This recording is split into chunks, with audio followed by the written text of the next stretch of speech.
Alright guys, welcome back to the Long Dark, the Interloper run, and this is still the previous version of the game, Resolute Outfitter .393.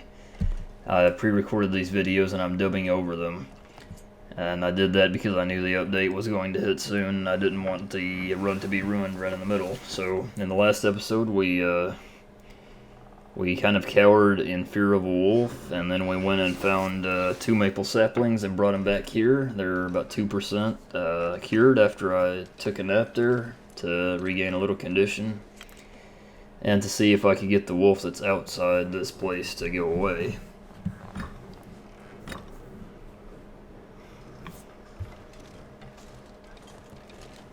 Alright, and I think we're going to possibly head up toward the ravine and out of this area today. I need to find the heavy hammer if I'm going to make a run to the forge at Desolation Point, and I haven't found it yet. It's a little unusual. I don't usually have a hard time finding that. So let's go up here and see. Hopefully there's no bear or anything lurking around. Doesn't look like there's a carcass here, but I see a feather, so we'll get that.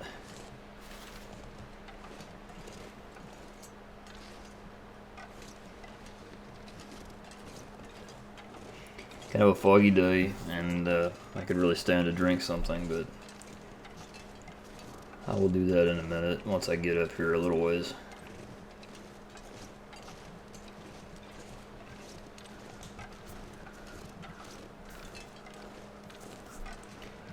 And that ramp will lead back to Pleasant Valley, I believe. So we're going to go past that and continue on down to basically the area where it goes up to the train tracks, which is, you go through that little trestle, the tunnel there, and you make it to the ravine and hopefully onto Mystery Lake if you survive the ravine and don't encounter something severe like a blizzard there. These birds are still swarming around. I don't think I ever got the feathers that were below this bridge. I need to do that at some point.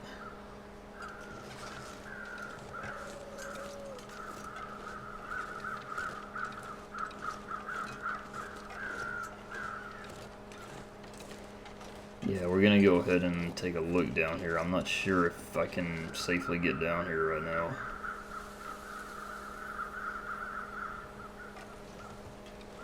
Why not? We can always climb back up. So I see a couple of feathers. Looks like that's it.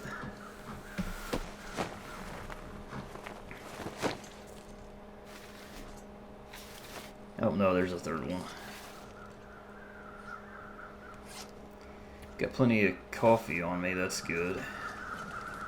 That comes in real handy if you ever get into a bind when your rested condition is dropped too low.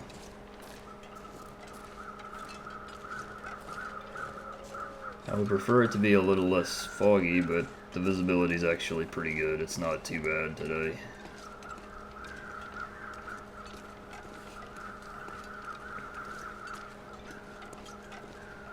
So I'm gonna walk down here to the fishing camp cabins, and then I think we'll head back up on a trail over there.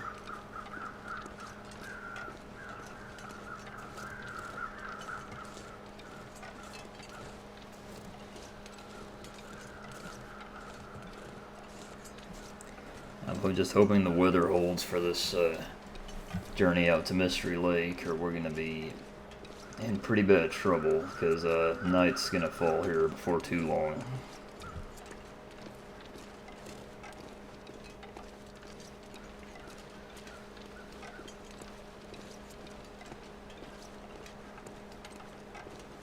Four hours of daylight left.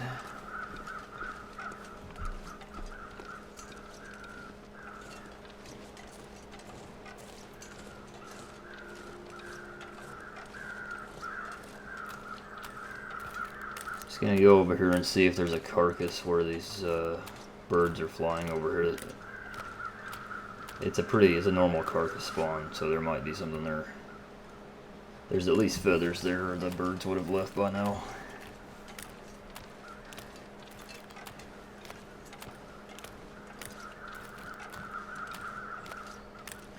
See, if I checked out this cabin, yeah. I just wanted to double check that to make sure I had already searched it.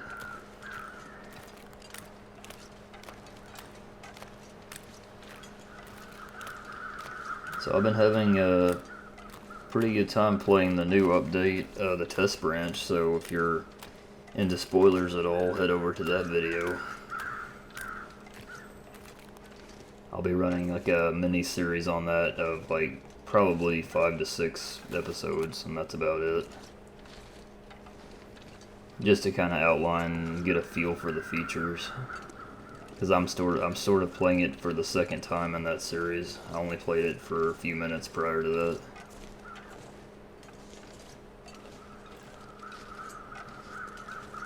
But I won't reveal anything here. Just if you're interested, head over to the test branch series for .411.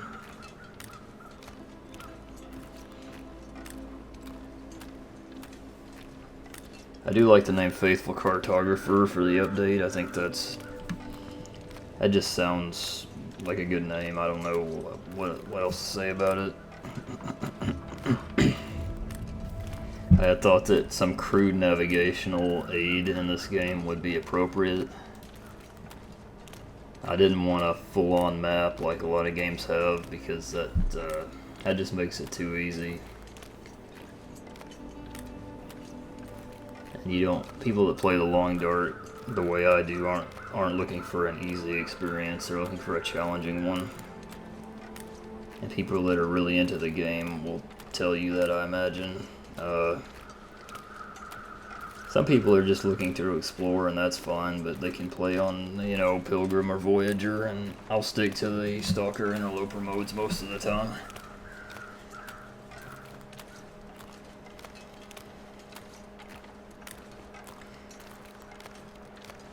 Alright, so let's go ahead and get headed up here towards Mystery Lake, or toward the ravine.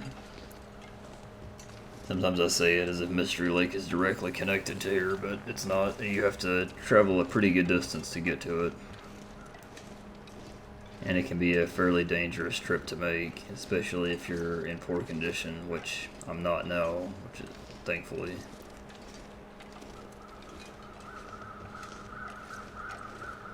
.78% is a good position to be in on Interloper. Anything above 50% is where you want to be, and you don't want to be too picky about your condition beyond 50%.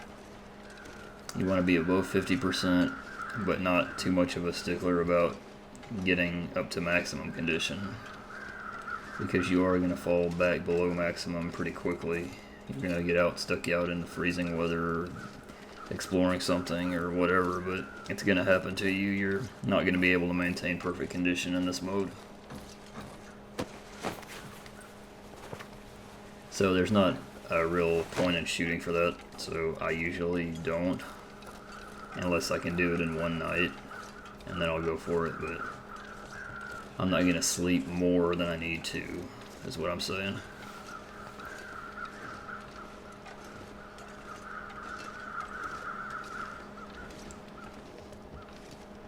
And it can also be dangerous to do that, because you can end up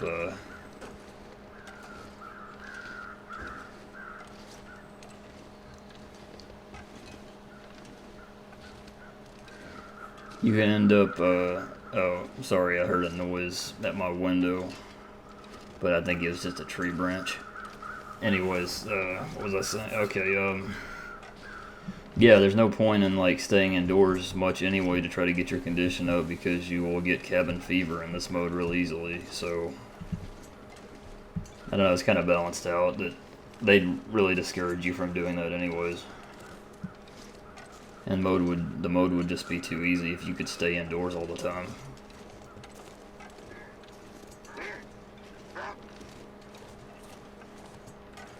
Okay, here's a wolf, and I didn't see where he was, so we're just going to light a fire and hopefully scare him off real quick.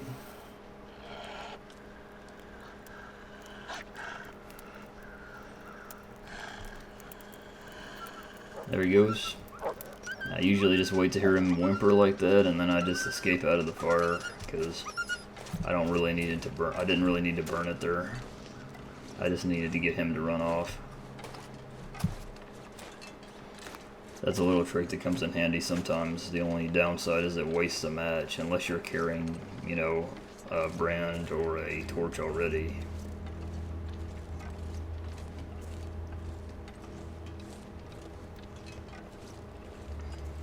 Only a couple hours of daylight left, guys. Yeah, I really should be traveling a bit lighter than this. It's kind of slow going here. And it does take a while to get up to the top of this place.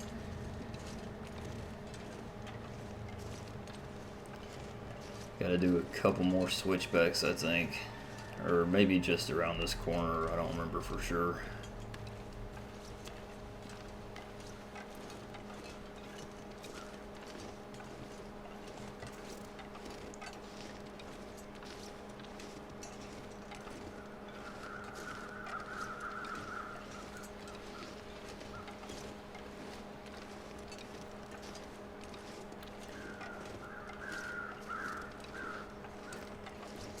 But yeah, traveling slow in Interloper is probably not the best way to go. You probably want to go light just to minimize your exposure time to the weather.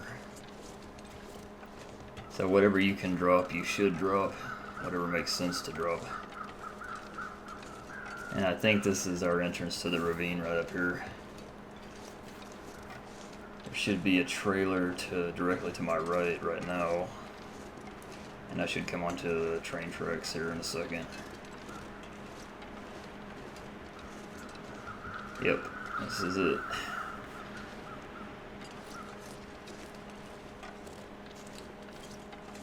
We're gonna go look at this trailer maybe. No, I need to see if I need to get warm. If I need to warm up at all. I didn't check the temperature recently. See if there's anything on this frozen guy. There almost never is anything. So let's go over here to the little camp here, or the little trailer, and see if it's got anything in it. There's a crowbar out front. That'll come in handy, possibly, in case I break the other one I have.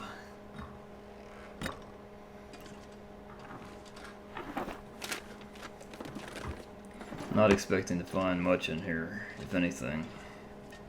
These are usually pretty barren in Interloper mode. They still have the cloth sources though, like the bedroll and the pillow, so that's an upside to them. If you ever run low on curtains to harvest. And harvesting curtains for cloth in the early game is highly recommended. You should not be breaking down any clothes, you should just discard them. Because they'll still be there later and you can just grab them and reharvest them. And because it takes a lot longer to break down clothes for cloth than it does to break down curtains for cloth, and it's easy to do, just look at it yourself. So you want to conserve time as much as possible in the early game, so that's why you would get cloth from curtains instead. I'm just going to drop everything to kind of cut back my weight here, since it's been an impediment getting up here. I want to be reasonably quick going to Mystery Lake. I don't want to stay out a long time and give the blizzard a chance to hit me. Let's drop the extra crowbar. Let's see what else. I want to take the fuel with me, I think. We'll drop the scrap metal though, because I'll come back and retrieve that on my way back. And I don't need it where I'm going. I thought about running to Mystery Lake and then running to Forlorn Muskeg, but I don't believe I know that region well enough. I'm not comfortable enough with that region at this point to do it in the middle of this run. So I'm going to come back and just do the standard Desolation Point Forge. Okay, this here's a blocked tunnel. I don't know if this is ever going to be... if something's going to be added here. That's what I'm wondering. It looks like they could put something there. Anyway, so we'll go to the other end of this track, and that'll be the other tunnel that leads to the ravine. So I got the birds swirling around. Does that mean there's feathers still there? I don't think so. I think they're just on a despawn timer or something that it checks every set amount of time to see if there's anything still there, and it'll despawn them next time it checks.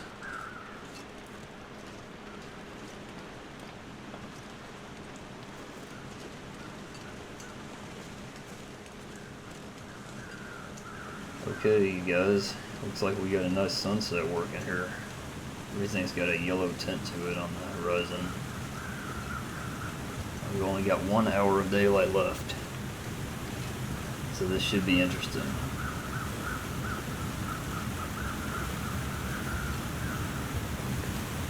Traveling in the dark in the ravine is not that easy sometimes. It's easy to get turned around in that region for some reason. For me it is. I don't know if it is for a lot of people, but I find the ravine to be a difficult connecting region compared to, say, Winding River. Winding River, the path is really easily established. You just kind of go through the paths between like the mountains and and you follow the ice river, but here it's easy to get turned around and there's some open areas that can kind of throw you off, so it's not difficult if you know how to do it, but it's possible you can get lost, especially in the dark.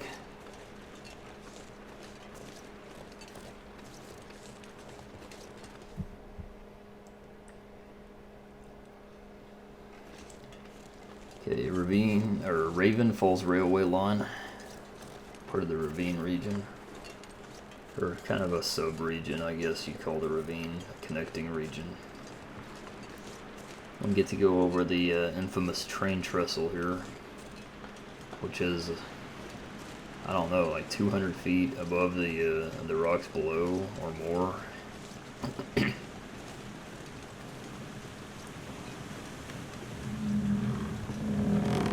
This is always a fun part. Gotta watch that pretty carefully and center it up good. I have fallen there a couple of times and died, so not in a long time, but it's happened to me.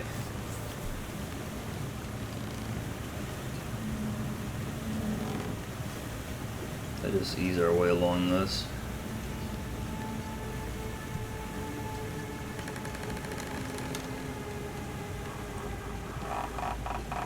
Creaks and groans. I love the way the sound design in this game is just brilliant in my opinion.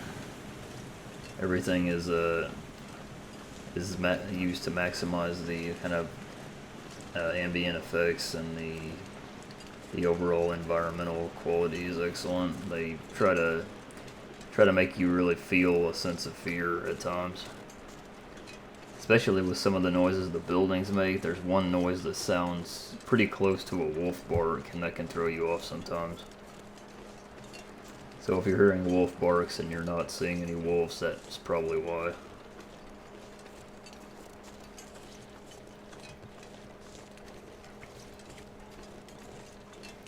So we gotta go through this cave system here, come out on the other side, and then we'll be into the main part of the ravine.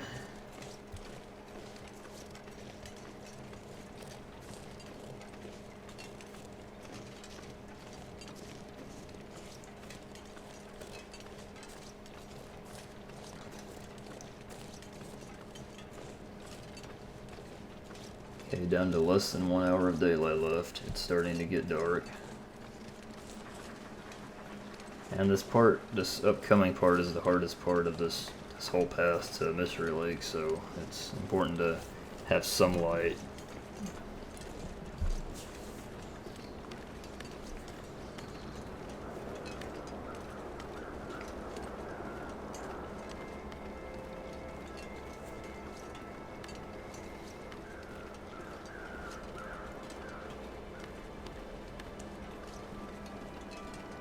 And I don't know, I haven't taken this pathway as much in recent times, so I don't have it memorized as well as I did when around the time when I first started playing the game, so it's kind of weird. But I know this rail that I'm on now, I think I'll have to get off of. Or maybe not. I think I can continue on straight here. But I do have to go down to hit a like tree bridge that goes across here. Otherwise you can't cross it. And it's easy to miss that, so you might get stuck for a minute if you don't see it. Just get around these rocks here, it's kind of cumbersome there.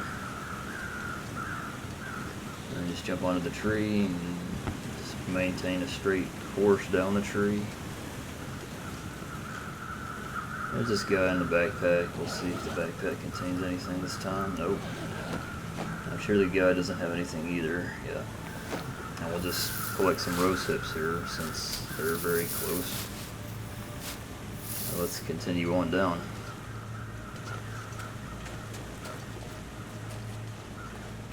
This part has kind of an ice river running through it. Oh, jeez. I get spooked by those rabbits sometimes. They'll run right in front of your face out of nowhere.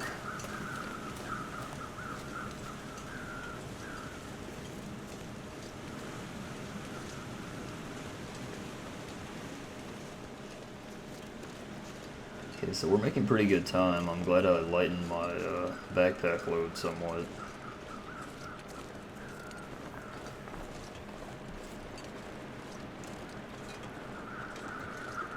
I think I'm gonna call it. I'll call the episode over once I hit the transition into Mystery Lake, when it loads the map, and we'll save that for the next episode. I see there's a deer there, but the temperature doesn't look right for me to harvest it. It would be into freezing for quite some time, so I'm not gonna do that.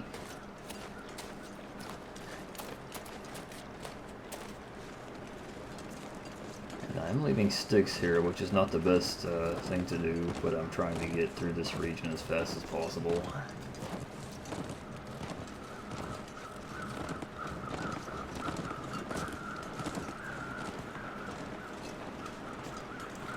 Okay, here's a bridge. We're going to go ahead and grab these birch saplings because they can be useful for arrows.